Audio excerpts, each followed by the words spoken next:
Hi, Michael Anderson here. At Essentia, we help business owners and executives with all kinds of business challenges.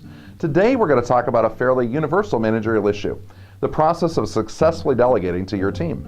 This topic pertains to the leadership step of our business growth model, and while it can affect leaders at any stage of the strategic business life cycle, I've heard it especially from leaders going from storming to norming.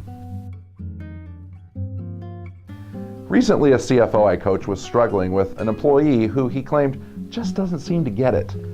He's been trying to help them learn how to handle a particular bookkeeping process for several months, and every time they're left alone to complete the work, some little detail is missed. He expressed his frustration with the learning curve to me. He said, "It just doesn't seem to be worth the hassle. I think I'll do it myself." Now, I said we were going to discuss delegation today, but we're also going to discuss an onboarding process that you can use with your new employees. Onboarding is the training process you conduct for new people to enable them to do the job you hired them for. And delegation is the training process you conduct to enable a current employee to perform a newly assigned task. In a sense, delegation and onboarding are really the same process. It just depends on how new the employee is to the team as to what you call it.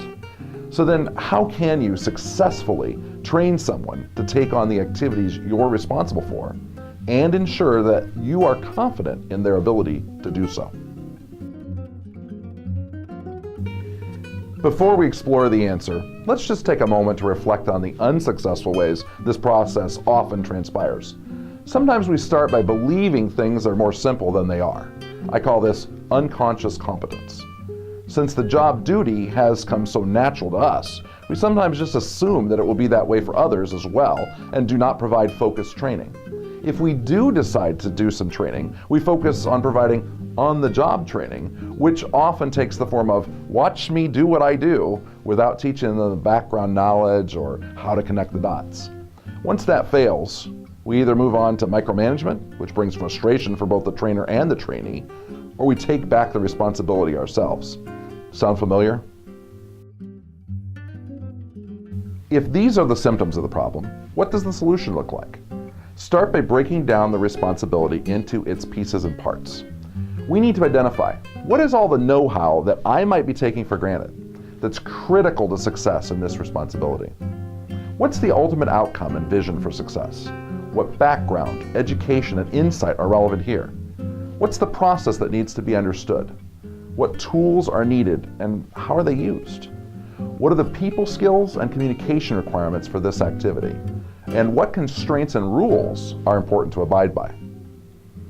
Once you're done with considering this, then make a list of all your identified required areas of knowledge. I call this list the competencies. This list becomes the first column of our onboarding delegation grid. The other columns are named Watch Me, Cooperate, Watch Them, and Delegated, which represent increasing levels of mastery for each competency. This grid can then be shared between you and the person you're training. And when each level of mastery is attained, you simply sign off by putting your initials under the column. Once all competencies have been achieved to the delegated level, the process is over. The tool is simple enough. The real trick is in using it as an accountability and communication hub during the process. It helps ensure that we do not skip steps or miss transparency in the training process. For more details on how to use this tool specifically, please give us a call or request a copy of my free white paper entitled Delegation and Onboarding, Building Effective Systems for Accountability, Trust, and Growth. I'm Michael Anderson, President and owner of Essentia Business Advisors, and you can reach me at essentiaba.com or call to set up an appointment at 515-344-4EBA. I look forward to talking with you soon.